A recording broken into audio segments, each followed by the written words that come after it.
Okay, good evening everybody. Today we will be covering chapter 9, thermal property of matter. Okay, the topics labeling that we are using actually follow closely to the discovery science. Okay, that particular textbook. Okay, but if you don't use that particular textbook, the topic will actually be the same. It's just that maybe the chaptering numbering is different. Okay, thermal property of matter.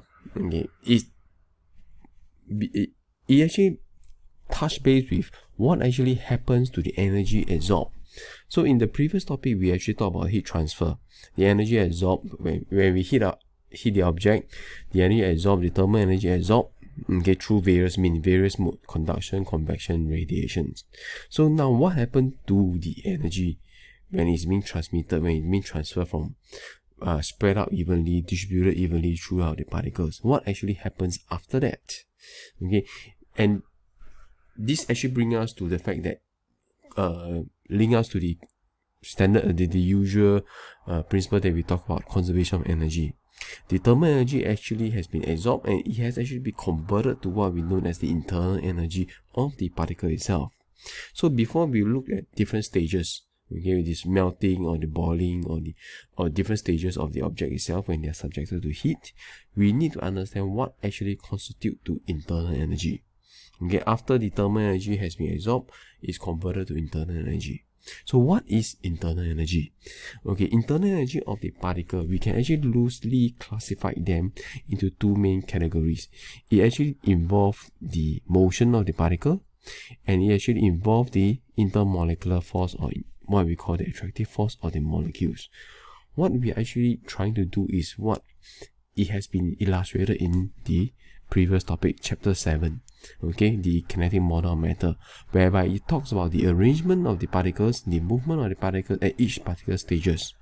So what we are actually trying to do is, after the particles absorb the energy, converted to the internal energy, this energy are going to actually do a few things.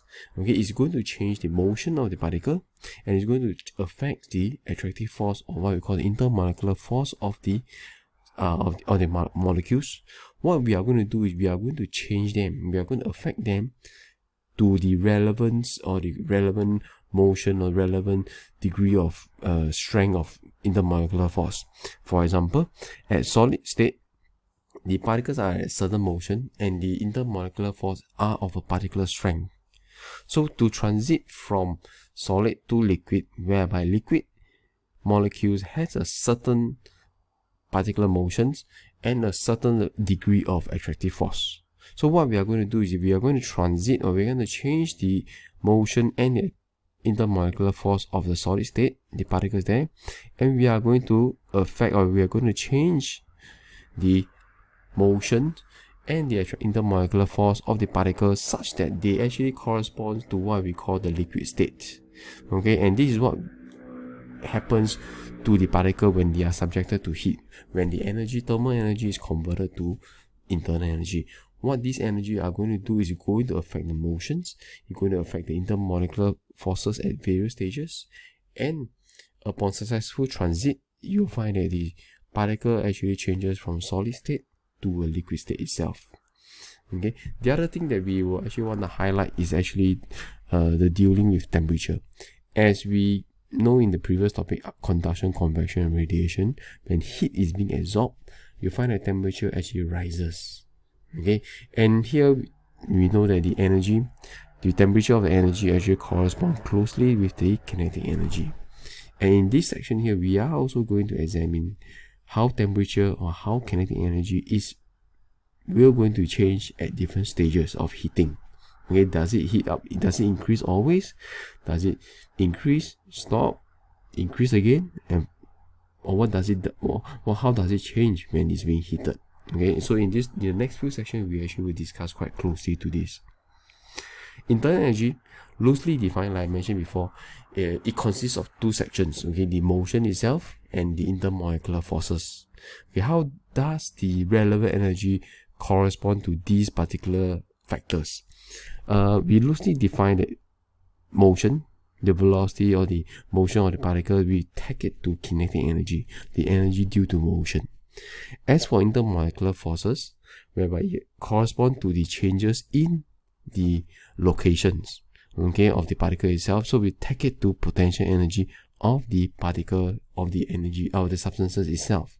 Okay, so loosely defined, internal energy actually corresponds to two basic energy that we are familiar with. Okay, we classify as kinetic energy and molecular interpotential energy. Okay, so we talk about kinetic energy. We, same as before, we deal with the speed, or we deal with motion of the particle. We talk about potential energy. We deal with the location or the position of the particle itself.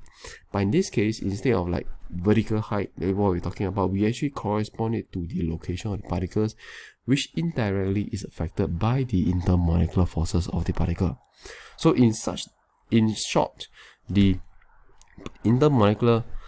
potential energy is actually affected by the intermolecular strength, and kinetic energy is affected by the speed of the particle itself.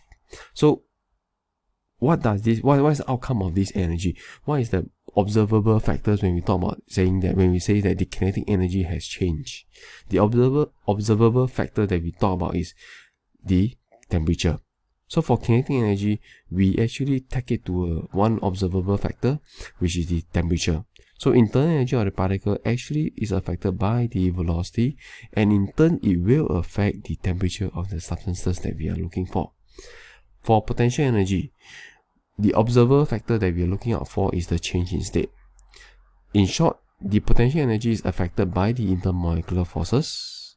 And what is the observable change that we talk about when we say the potential energy changes, the molecular forces changes? The observable factor here we're looking out for is the change of state, whereby we take it from solid to liquid. That's a change of state. Or we have liquid changes to gas. The process is two-way. It is liquid to gas or gas to liquid, vice versa. Okay, so we have liquid to gas, we call this boiling.